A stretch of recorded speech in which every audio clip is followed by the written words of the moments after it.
serahkan segalanya kepada Allah. Allah punya jalan yang baik untuk kamu. Kamu punya rencana bisa jadi 5 nilainya, tapi kalau Allah yang kasih kau rencana 5 juta nilainya.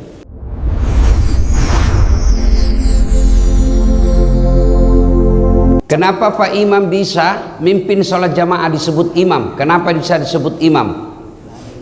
Karena ada jamaahnya. Kenapa bapak-bapak disebut jamaah? Ya? Karena ada imamnya. Itulah yang disebut saling membutuhkan. Itu pula lah yang menyebabkan tidak boleh ada orang sombong. Kenapa? Karena kau pasti butuh sama orang lain. Saya tidak boleh sombong sebagai penceramah. Apa kau sombongkan Ustaz? Kau bisa jadi penceramah karena ada kau dengar. Coba kalau mau saya ceramah tidak ada jamaahku. Orang gila.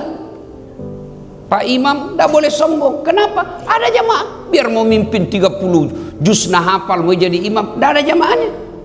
Tidak bisa jadi imam. Itulah sehingga kita tidak boleh sombong. Kita sholat tadi, praktek kehidupan. Anggota tubuh paling mulia apa Pak? Kepala. Yang paling hina apa? Kaki. Biar kita kasih kawan tapi pakai kaki. Beda saat ini nuangi. Oh, aku bilangnya biar saya miskin jangan kau hina Kak. Kenapa? Kehinaan anggota tubuh kaki. Bapak bercanda dorong kepalaku, dorong perutku masih senyum Pak, dorong pantatku masih ketawa, tapi jangan coba-coba dorong kepala. Dorong di kepala Pak Imam. Marah, kenapa? Anggota tubuh paling mulia.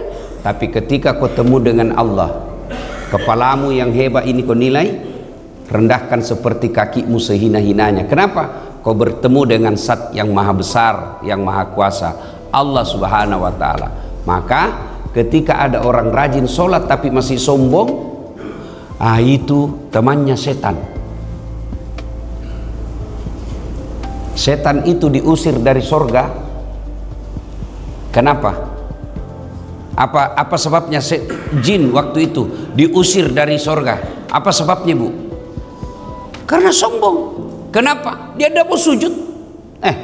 Kata Allah, kalau bahasa sederhana, jin, hormati Adam, sujud kok. Nah, apa Nabi bilang jin? Nanti aja. Adam, adikku, baru kemarin saya lebih dulu diciptakan. Adam dari tanah, saya dari api. Unsur kemuliaan saya jauh lebih mulia daripada Adam. Saya tidak mau diusir dari sorga karena sombong. Itu sudah dalam sorga. Apalagi kita yang masih di dunia. Dan puncak kesombongan itu melalaikan sholat. Itu orang paling sombong itu melalaikan sholat. Tapi apakah telah sholat subuh seperti ini sudah kita capek hebatnya? Tidak.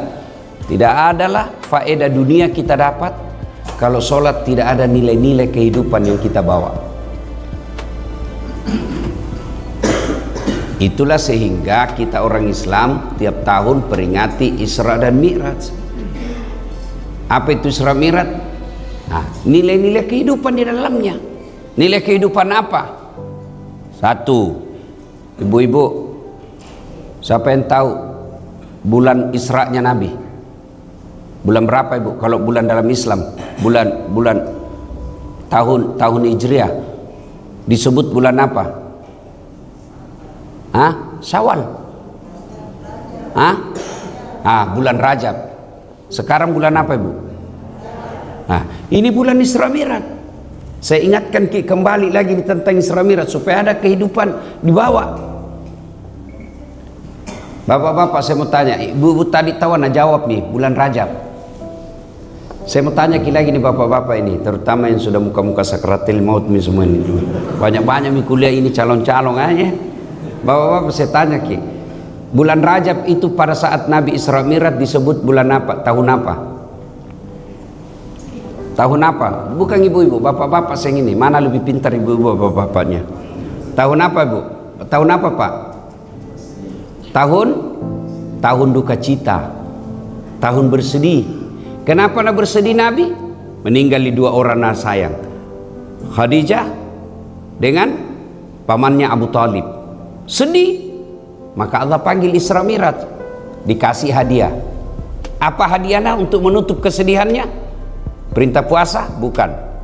Haji? Bukan. Bayar zakat? Bukan. Apa? Sembahyang. Apa maknanya? Allah seolah-olah ingin sampaikan, Saad, kau pasti ada duka citamu, pasti ada kesedihanmu, pasti ada persoalanmu. Saya kasih kau untuk menghibur itu dirimu. Apa? Sholat.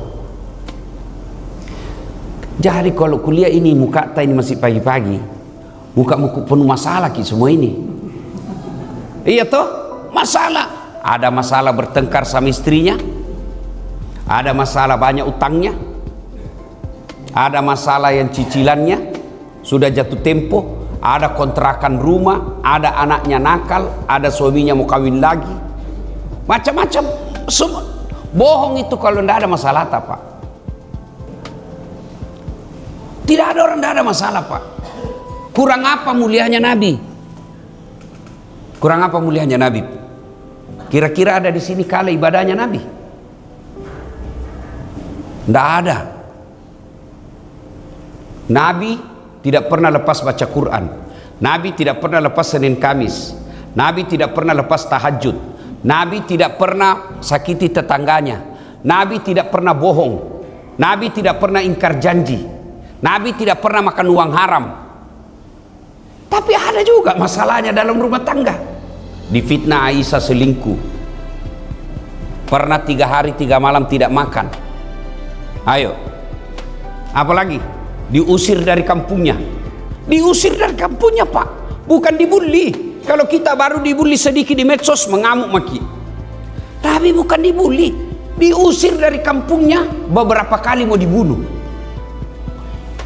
Coba, itu padahal orang mulia. Coba makin lihat bedek kalau ada nama Allah, pasti itu ada di sampingnya Muhammad. Iya toh?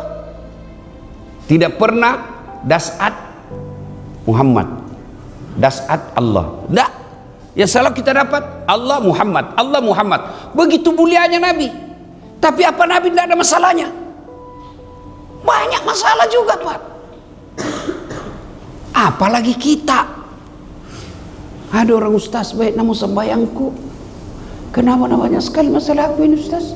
Aku bilang siapa ki? Tidak mau dikasih masalah. Turun sedikit, itu Nabi Muhammad. Turun lagi para sahabatnya. Cini minjo, Khulafaur Rasyidin. 4 sahabat utama Nabi. Lihat saja. 4 ini, Pak. 3 mati dibunuh. Ayo. Dari 4 sahabat Nabi paling mulia sahabat Nabi yang dijamin masih surga, 4 mati dibunuh. Ini 4 Khulafaur Rasyidin. Abu Bakar tidak mati dibunuh. Umar mati dibunuh. Utsman bin Affan mati dibunuh. Ali bin Abi Thalib mati dibunuh. Padahal ini manusia mulia. Jadi kalau ada masalah dalam hidup ini, bukan karena Allah tidak senang sama kita, tapi ujian keimanan. Kenapa diuji ke Ustaz? Mau ki naik kelas. Kata pas sekolah ngasen riolo toh, minimal SD. Iya Pak toh. Dan ada ijazah asli. Jama kok lagi bawa-bawa situ, nggak ada urusan ini. Ya toh, ada ijazah kita. Nah, biasanya kalau mau kita dapat ijazah, kalau anak sekarang namanya UAS, bukan Ustadz Abdul Somad. UAS, ujian akhir semester. Iya toh? Ku ingat saya dulu kalau mau ke ujian, tak 1 minggu orang belajar, menghafal, terlambat tidur, cepat bangun, datang lebih awal, duduk tertib, datang, menghafal orang. 10 materi yang kita hafal, 8 kita hafal, 2 tidak dihafal, yang 2 naik. Iya toh? Tapi setengah mati kita belajar, sudah belajar naik kelas. Sudah naik kelas, biasanya kita pergi piknik. Dulu di kampung, rekreasi namanya. Sudah makin terima rapor, pergi rekreasi. Biasanya kita di pantai, biasanya kita di sungai. Dulu di kampung, gratis, paling kita bawa telur. Sudah ditumis sama mama dengan nasi kuning. Kenapa? Gembira-gembira sudah lulus. Begitu juga dalam hidup ini. Kalau ada masalah dalam hidup ini, jangan merasa Allah tidak cinta. Allah cinta dikasih ujian. Kalau sudah naik ujian, Allah kasih gelar maqamam mahmuda, lawakka derajatmu, saya angkat derajatmu. Jadi ujian ini. Jadi pelajaran pertama, kita jangan sombong. Kesombongan temannya setan, dan puncak kesombongan adalah orang yang tidak sholat.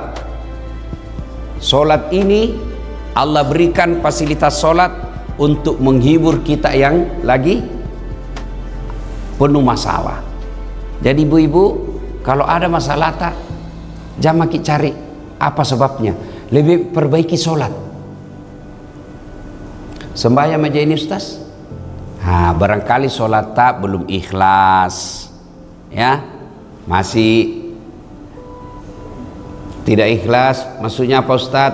Sholatnya belum seperti sunnah-sunnah Rasul, ya. Kita sholat tapi masih ingat kunci motor, ya kan? Kita sholat tapi masih cari uang. Maksudnya apa Ustaz? Mulai takbir uangnya nak cari. Allahu Akbar. Di mana uangku ini di? Dah itu setan baru tompi sudah tompaki takbir baru tongi diingat. Di mana di? Tadinya kayaknya di sadel ku simpan. Diperiksa semua itu kantong. Mudah-mudahan lepas ceramah ini dimulai diperbaiki, ya. Diperbaiki. Ya. Sudah itu nilai-nilai sholat diamalkan dalam kehidupan sehari-hari. Yang pertama, jangan sampai ada rasa sombong. Sombong itu Allah marah kalau manusia pakai. Kenapa? Karena itu pakaiannya Allah.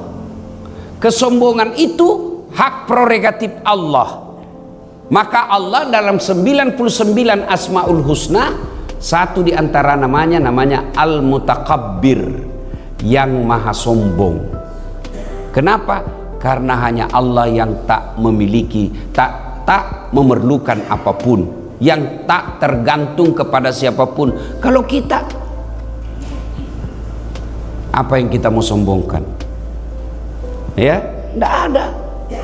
Jadi nilai-nilai sholat jangan sampai membawa diri kesombongan, ya.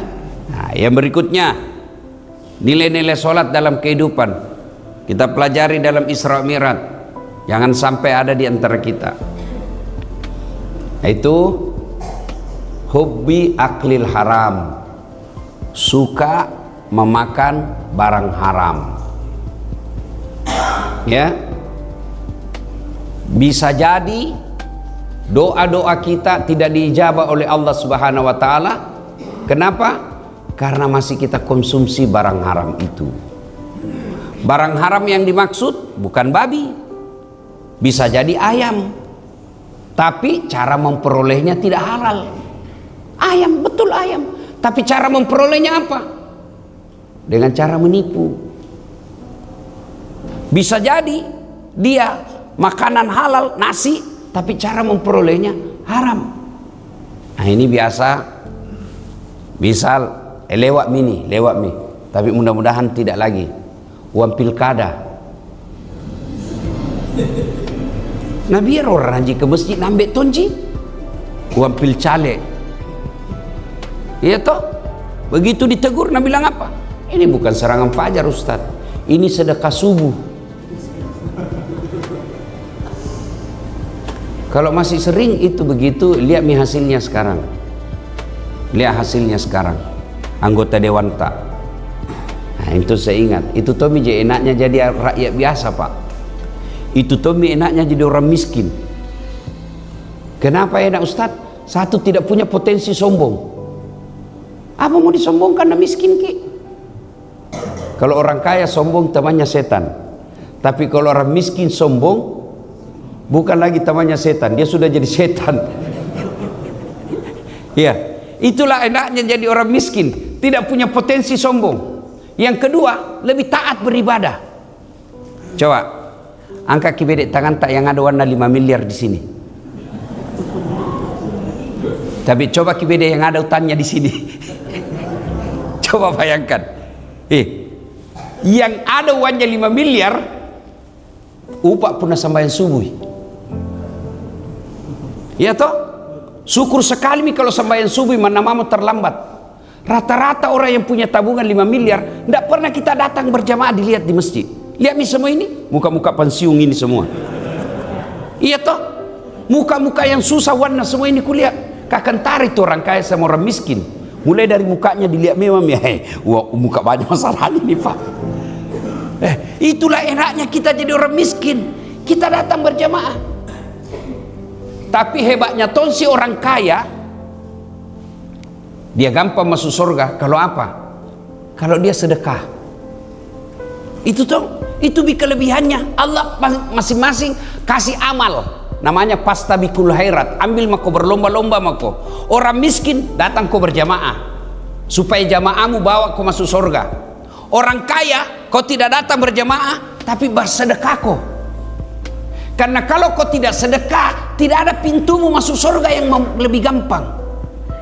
Coba pengajian tabligh akbar, tidak ada itu mereka orang kaya, tidak ada.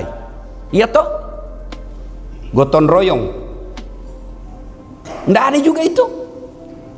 Pengajian, lihat ini sekarang, tidak ada. Tabligh akbar, pergi di lapangan Karebosi tabligh akbar, tidak ada tongi. Jadi kalau dia kekayaannya tidak dipakai untuk masuk surga dengan sedekah, maka rugilah dia, susah masuk tonji surga nanti tapi lamai. Kita yang miskin, pintu tak masuk surga, datang berjamaah di masjid. Dan berjamaah di masjid gratis. Itu ini anak genset ini. Kalau Anda bilang susah masuk surga, saya bilang salah kok deh. Yang susah itu masuk neraka. Masuknya Ustaz, lihat bedek. Judi bayar atau gratis? Dibayar. Selingkuh, oh lebih mahal lagi, tidak ada habisnya. Sudah dikasih, nah bilang besok lain lagi nak minta, tidak mau kok share ini foto. Lebih banyak ongkosnya. Pergi dugem, dibayar. Kita doakan Makassar sudah mulai banyak tempat dugem, mulai banyak. Tidak mungkin itu distempel lagi tuh Kak. Dia bilang temanku, tidak pernah Pak, iya. Kalau masuk KBD tempat-tempat begitu distempel itu tangan, dicop di masjid dicop, masuk di masjid ada cop, tidak ada. Dibayar semua itu, selingkuh, judi, botoro, mabok, narkoba, dibayar semua.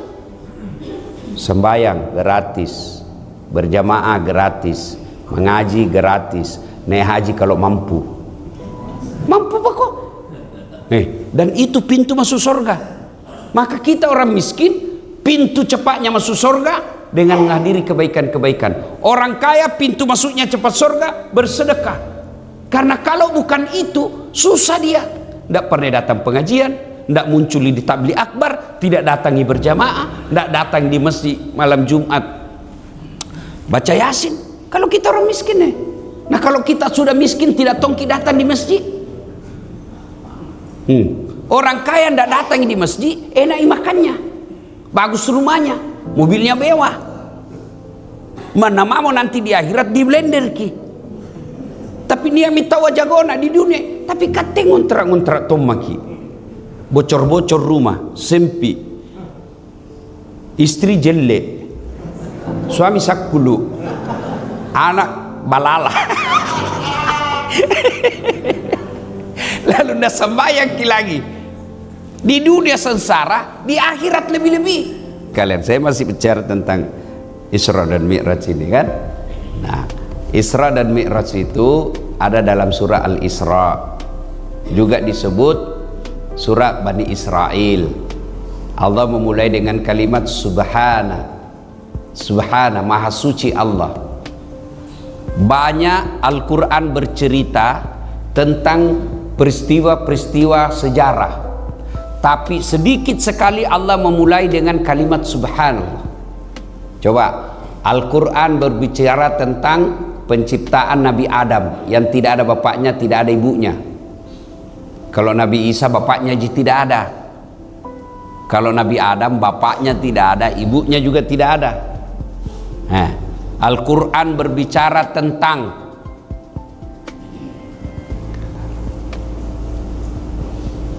dihancurkannya Fir'aun di Laut Merah. Al-Quran bercerita tentang dihancurkannya umatnya Nabi Lut.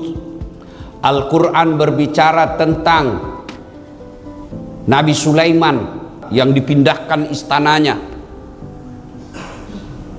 dengan Ratu Balkis. Banyak sekali kejadian-kejadian dalam Quran. Tapi ketika Allah berbicara sejarah Isra Mi'raj, Nabi memulai dengan kalimat Subhanalladzi asra. Kenapa? Allah seolah-olah ingin menyampaikan, saya mempertaruhkan kesucianku tentang berbicara ini, Isra Mi'raj. Kejadian ini benar. Waktu itu orang-orang Arab tidak ada yang percaya.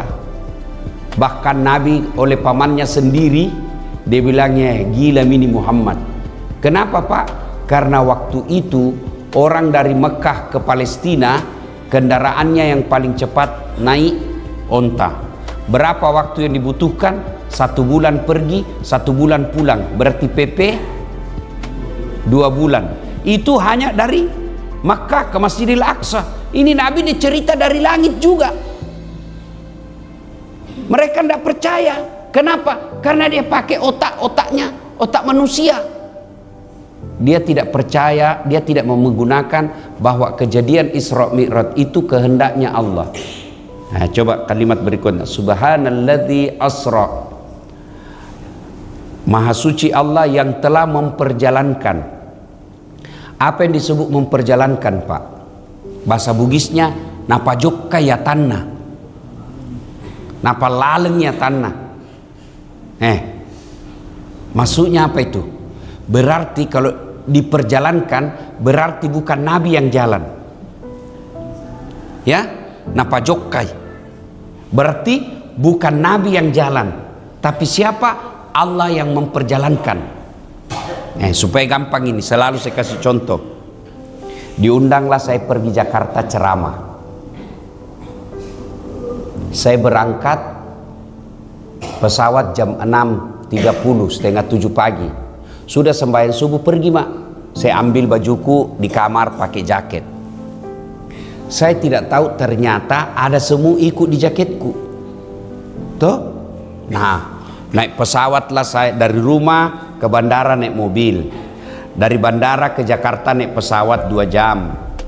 Acara jam 10 pagi sampai ke jam 8. Ceramah jam 10, sudah acara sebelum duhur.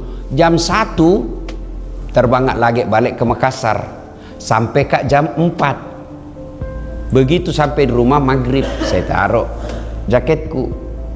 Keluar itu semut dari jaket. Nah, kumpuli temannya sesamanya semua. Pidato. Nah, bilang saudara-saudara Cikali, batu ini Jakarta. Datang ini Jakarta nak kana hedede, mak botek mau sedeng. Mimpi ko sedeng. Mana bisa kau pergi Jakarta? Datang Jakarta. Nah, bilang jam berapa kau pergi? Nah, bilang tadi jam 6. Nah, bilang maghrib ada mau kau lagi di sini jam 6. Nah, bilang ya, kau lihat mata.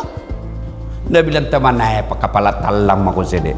Tidak masuk di akal. Mana bisa? Baru ku saja keluar di rumah. Nah, ini jam aku mobil. Nah, bilang itu semua cocok itu kalau saya yang jalan. Ini bukan saya jalan. Saya di kantor ada satlatih. Saya tidak pernah Kak betul tinggalkan di kantong. Tapi betul Kak datang ke Jakarta. Masuk akal apa enggak? Kalau otak semua kita pakai, enggak masuk akal Pak. Tapi kalau kita pakai otak yang secerita, dasat yang jalan, dan tidak masuk akal. Tanya Nabi Muhammad elok, tapi pungalah ta'ala melok. Ya ku pungalah ta'ala melok. Kalau Allah yang mau, itu yang kita yakini. La haula wala quwata illa billah. Allah. Semua kalau Allah mau, tidak ada yang mustahil. Jadi tidak masuk akal Orang miskin masuk haji, pergi haji, bisa kalau Allah mau. Nah, Bapak Ibu saudara-saudara sekalian, nah kejadian Isra Mi'raj itu kita pahami itu sepenuhnya kehendak Allah. Maka diulai dengan subhana. Nah, asra bi abdi. Kenapa Allah menggunakan kata abdi? Kenapa tidak dikatakan subhanalladzi asra bi Muhammad? Kenapa Allah tidak katakan langsung memperjalankan Muhammad? Kenapa Allah katakan yang telah memperjalankan hambanya? Ada dua data di dalam kalimat ini. Satu, menjawab pertanyaan, apakah ketika Muhammad sallallahu alaihi wasallam Isra Mi'raj ketemu Allah, rohnya yang ketemu atau badannya? Dijawab oleh Allah, hamba. Apa itu hamba? Kalau ada badan saja, tidak ada rohnya, apa namanya? Apa namanya? Mayit. Tidak disebut hamba. Kalau ada roh saja, tidak ada badannya, gentayangan di pasar, namanya pocong. Ya toh? Tapi karena Allah menggunakan kata hamba, berarti yang jalan pada saat itu ada badannya, ada rohnya, maka disebut hamba. Data kedua disebut hamba. Ibu-ibu, Bu, kenal Ki Yusuf Kalla? Masih sepupu 3 kali ke itu, Bu. Mengaku, iya toh? Begitu dicek ke Pak JK, Pak Yusuf Kalla, sebut 3 kali kau dasar.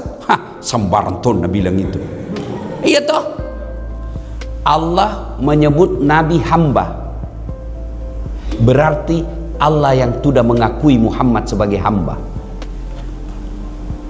Kalau kita mengaku hamba, saya hambamu ya Allah, betulkah kamu hamba Allah?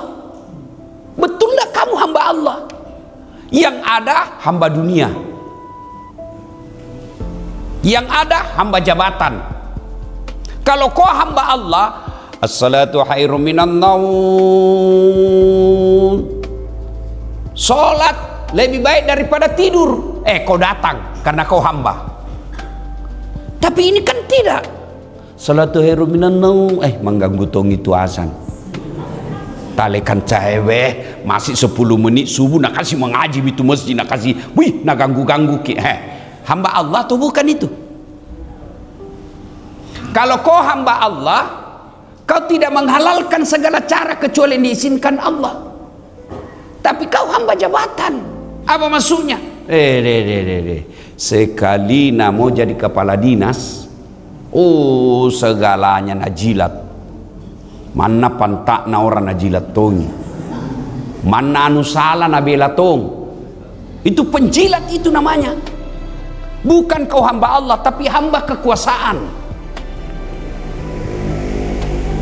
Kalau kau hamba Allah, ada hartamu fisabilillah, ada hartamu banyak atau sedikit, banyak atau sedikit, sedikit atau banyak, kasih keluar sedikit. Jangan sampai kau hamba uang. Yang kita sebut at-takatsur, berlomba-lomba, nak kumpul, kumpul uang, kumpul mobil, kumpul rumah, kumpul istri.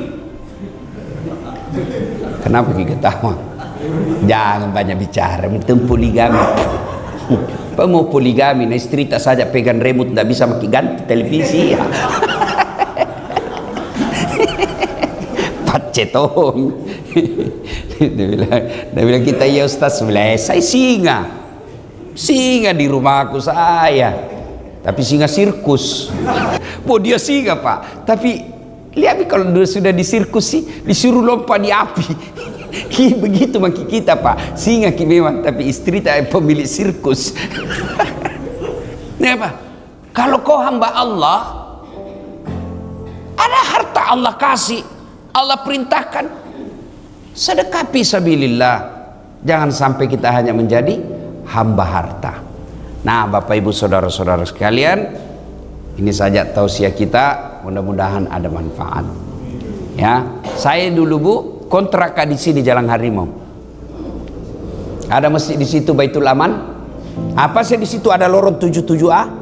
Di situ kah itu Bu? Saya ngontrak di rumahnya namanya Puang Besek. Baik, orang kalau kontrak rumah Pak stres. Kalau umumnya jatuh tempo datang sentuhan rumah, cerita mana, saya bilang dalam hati, mau lagi naik ini. Masya Allah, kalau saya ingat itu waktu di Jalan Harimau Pak, saya tidak percaya hidup saya bisa sampai ke Hong Kong, bisa sampai ke Amerika. Jalan Harimau, maka adik-adik sekalian, kalau susah hidupmu sekarang, perbaiki saja sholatmu.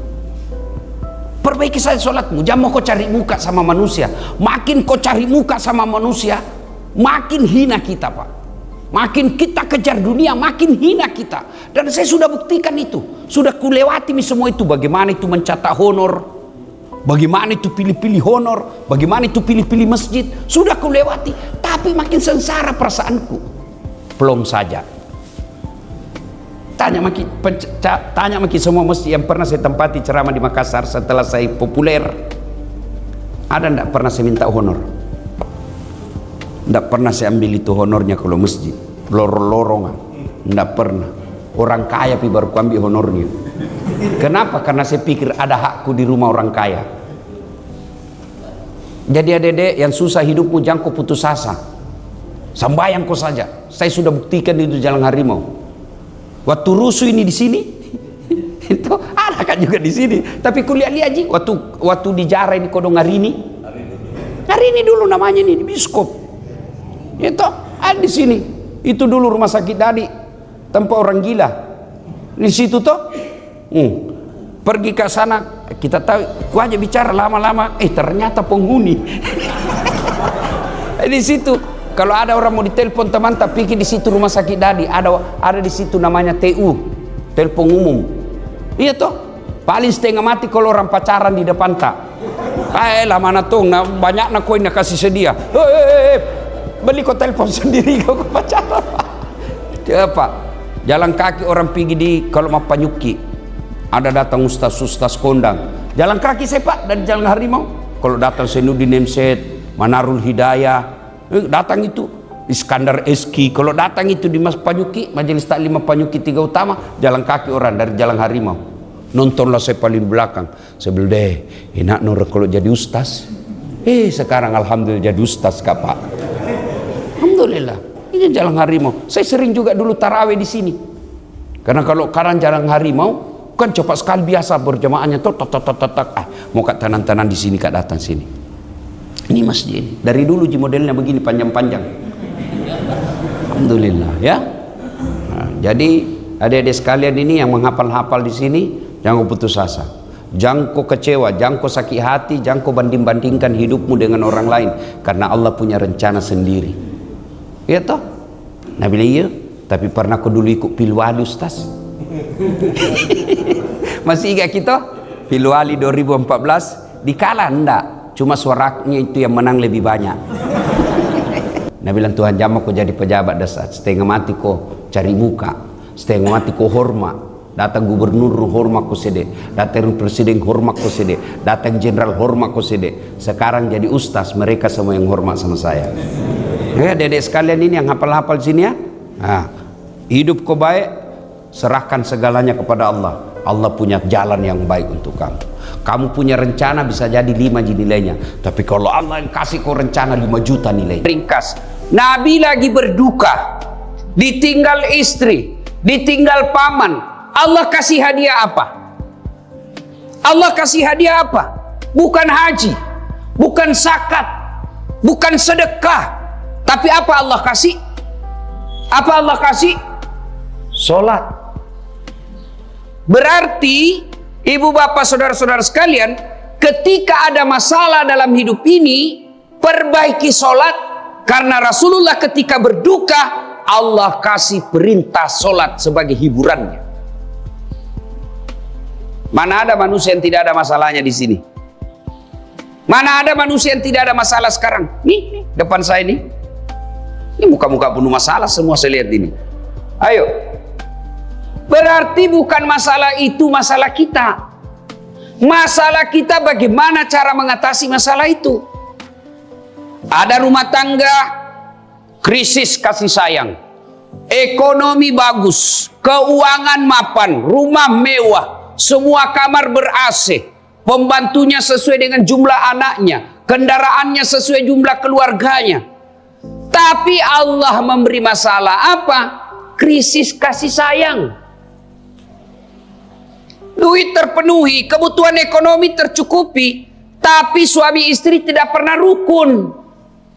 Suami selingkuh, istri membalas. Ada juga masalah sebaliknya. Oh, romantis betul. Setiap ketemu suami istri romantis. Assalamualaikum kakandaku Arjunaku. Setiap hari aku melihatmu, meskipun umurmu makin bertambah, tapi pesonamu semakin menggodaku. Luar biasa, romantis dalam keluarganya. Semenjak menikah tidak pernah bertengkar, tapi sejak menikah sampai punya cucu tidak punya rumah. Ngontrak terus. Ya kan? Ada lagi masalah lain. Rumah ada, romantis ada, tapi tidak punya anak.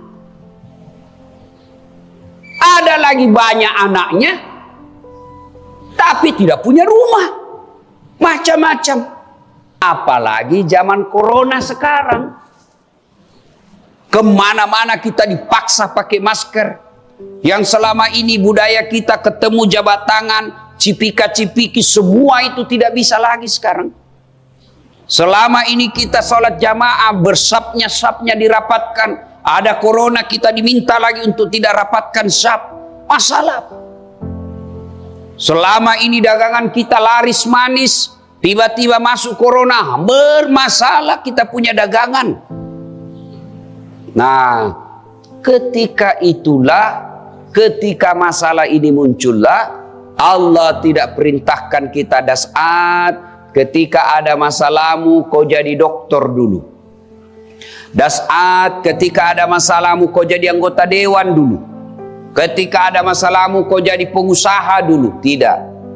Allah cuma minta dua. Ista'inu bis-sabri wassalah. Sabar, perbaiki sholatmu, saya yang selesaikan masalahmu. Itu janji Allah, bukan janji caleg. Adik-adik mahasiswa, apa masalahnya sekarang? Mau sarjana. Apakah sudah sarjana selesai masalahnya? Belum, mau jadi pegawai. Sudah pegawai selesai masalahnya, muncul masalah baru, mau kepala bagian. Sudah jadi kepala bagian selesai masalahnya, mau kepala dinas dong. Sudah kepala dinas muncul masalah besar, mau jadi sekda. Sudah jadi sekda, tambah lagi masalahnya, mau jadi wali kota, bupati. Sudah jadi wali kota, bupati, selesai masalahnya, muncul masalah baru, mau 2 periode. Sudah 2 periode selesai masalahnya, masalah paling besar apa? Ditangkap KPK. Mana? Semua orang punya masalah, Pak. Nah, ibu bapak, saudara-saudara sekalian, begitu ada masalah, koreksi sholat kita. Kenapa ya? Rumah tangga saya tidak bisa bahagia. Mobil ada, gaji cukup, rumah mewah, kok tidak bisa bahagia ya? Lihat sholatnya. Kenapa ya? Masalah tidak mau berhenti masalah. Selesai ditangani anak narkoba, waduh muncul masalah baru. Istri ternyata selama ini selalu jalan sama mantan pacarnya waktu kuliah. Diatasi lagi itu, muncul lagi masalah baru. Masalah apa? Datang lagi penyakit silih berganti. Tidak usah cari kambing hitam. Lebih baik koreksi, bagaimana sholat saya? Saya sholat Ustaz. Betul Bapak sholat. Betul. Tapi sholatnya tidak ikhlas. Hayya 'alas sholat. Asar lagi. Rasanya baru kita selesai duhur. Tidak ikhlas. Saya sholat Ustaz. Betul Bapak sholat, tapi tidak ikhlas. Kalau Bapak ikhlas, mestinya setiap sholat Bapak ganti pakaian yang indah. Bapak kalau ke masjid indah, tapi coba kalau sholat di rumah. Saya sholat Ustadz, betul sholat, tapi Bapak tidak ikhlas. Kenapa? Bapak bacaan sholat kecepatan 80 km per jam. Assalamualaikum. Saya tanya, kenapa cepat sekali? Apa dia bilang? Kan saya sudah hafal Ustadz. Sejak kecil saya baca ini, sudah hafal mati saya Pak. Ustadz sudah hafal luar kepala. Bos, kalau sholat soal hafal, cukup kau bilang begini, Allahu Akbar, Tuhan bacaannya sama kemarin. Assalamualaikum warahmatullahi. Sholat bukan soal menghafal. Ada rukun-rukunnya yang harus kita perhatikan. Saya sholat Ustadz, betul Bapak sholat, tapi tidak seperti yang diajarkan Nabi. Rukuknya sudah bermasalah, sujudnya sudah bermasalah, iktidalnya sudah bermasalah. Ini 3 titik yang kadangkala kita sadar atau tidak sadar, kita tidak memenuhi rukunnya sholat. Ada 13 rukun sholat. Satu diantaranya disebut tuma'nina, istirahat sejenak. Kapan pelaksanaannya? Selesai ruku, sami Allahu liman. Istirahat sejenak. Rabbana lakal hamd. Ambil napas 1-2 kali baru turun. Tapi yang kita lakukan Allahu Akbar. Inilah nanti yang dijelaskan oleh Nabi. Dia, ya Allah ini solatku. Allah ambil solatnya. Dikumpul-kumpul solatnya, lalu tempelengkan. Inikah solat yang diajarkan? Saya tidak tahu ya Allah. Kenapa kau tidak tahu? Saya kasih ke otak. Saya tidak tahu ya Allah. Kenapa kau tidak tahu? Saya kasih kau kesehatan, saya kasih kau fisik, saya kasih kau kekayaan. Kenapa kau tidak belajar? Kalau geometri kau tahu, kalau cara mengatur komputer kau paham. Kenapa sholatmu yang kau lakukan 5 kali sehari semalam kau tidak pernah pelajari? Ayo jujur, jujur. Berapa orang yang tidak punya buku tuntunan sholat di sini? Lebih banyak yang tidak punya Pak. Jujur aja. Gimana sholat kita mau baik? Kita tidak pernah belajar dan baca buku pedoman tuntunan sholat lengkap. Tak pernah kan? Kita sholat hanya lihat orang. Oh dia begitu, kita juga begitu. Begitu lihat dia sholat di samping kita goyang tangannya, kita kasih goyang juga.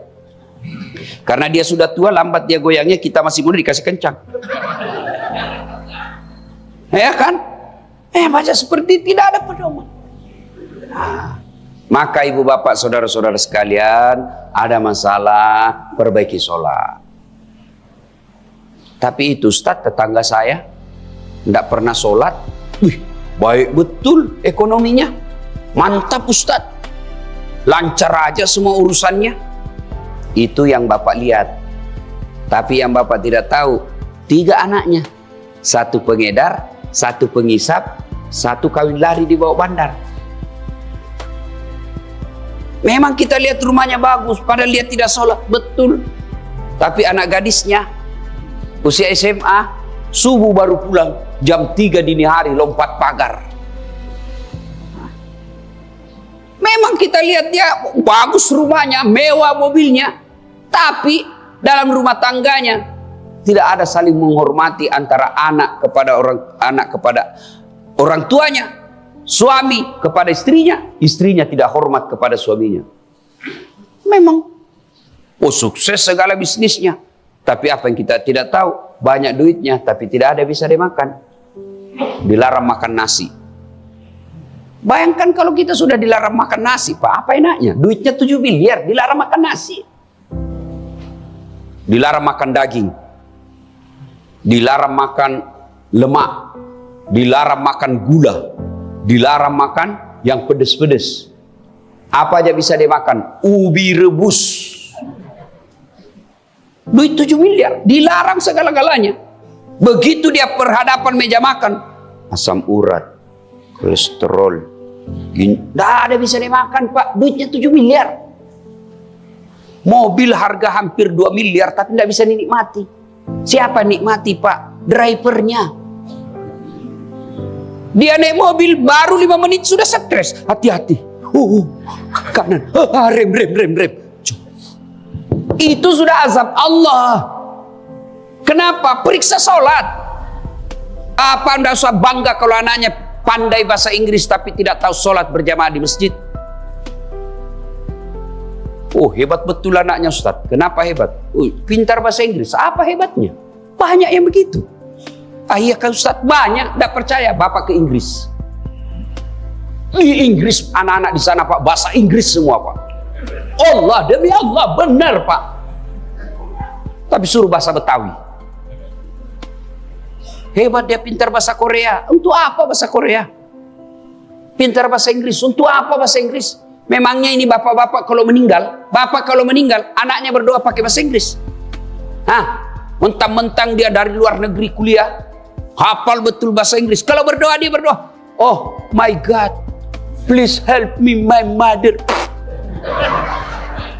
Cerita, tidak ada. Bahagialah bapak punya anak. Sebelum jam 5, jam 4 lewat, bunyi pintu pagar. Kita intip dari dalam rumah. Siapa buka pagar? Masya Allah. Anaknya yang bungsu ke masjid sholat subuh berjamaah. Begitu menjelang maghrib, anaknya yang tadi yang bungsu lagi main bola di lapangan. Begitu tarhim di masjid, lari buru-buru pulang ke rumahnya mandi. Saya pikir apa? Ternyata dia buru-buru ke masjid untuk sholat maghrib berjamaah. Tidak apa-apa bapak kontrak-kontrak rumah kalau anak seperti itu. Tapi celaka bapak, anak sudah menikah, rumah bagus, pekerjaan mapan. Tidak pernah kita lihat dia datang ke masjid jamaah. Nah, begitu ada masalah, perbaiki sholat. Sholat. Orang biasa pikir saya ini hebat. Bukan hebat. Resep saya pelihara sholat. Bagaimana kondisi apapun sholat. Tapi ketika Bapak Ibu mau sholat, setan itu kepanasan. Dia goda kita dengan segala macam cara. Hayya 'alas shalah. Setan mulai, boleh kau sholat di rumahmu, tak usah ke masjid, gerimis. Anggaplah Bapak mampu mengalahkan setan. Apa setan menyerah di situ? Tidak. Begitu Bapak pergi, dia godanya lagi. Tak usah kau wudhu di rumah, nanti di masjid kau wudhu. Kenapa? Karena kalau Bapak wudhu dari rumah, langkah kaki kanannya satu pahala, langkah kaki kirinya dihapus dosa kecilnya. Ayo, Bapak dari rumah ke masjid, berapa langkah itu? Apalagi kalau Bapak melangkahnya begini. Berapa banyak pahala didapat? Maka setan berusaha menggagalkan. Tidak usah, kau wudhu aja di masjid, tidak usah di rumahmu. Anggaplah Bapak mampu mengalahkan itu dan wudhu di rumah, jalan. Apa setan berhenti menggoda kita? Tidak, dia godanya lagi kita. Sampai di masjid apa dia bilang? Kau lihat waktu. Tinggal 2 menit, tidak cukup kau sholat. Duduk aja. Dia godanya lagi kita untuk tidak sholat sunnah. Pada sholat sunnah sebelum kita masuk sholat subuh, itu lebih berat, itu 2 rakaat daripada dunia dan isinya. Ada yang punya dunia dan isinya di sini. Ada punya tanah di sini 1000 hektar di komplek ini. Tidak ada artinya itu 1000 hektar Pak. 2 rakaat lebih berat nanti itu ketika ditimbang daripada dunia dan isinya. Maka dia godanya iblis. Tidak usah, duduk aja kamu, duduk aja. Nanti kau dibilang so alim. Itu setan. Anggaplah Bapak mampu dan sholat, dia godanya lagi. Nggak usah pakai surah pendek. Cepat aja. Dan pada intinya, dia godanya kita dengan apa? Sholat kita, tata cara dan rukun-rukunnya kita langgar. Allahu Akbar.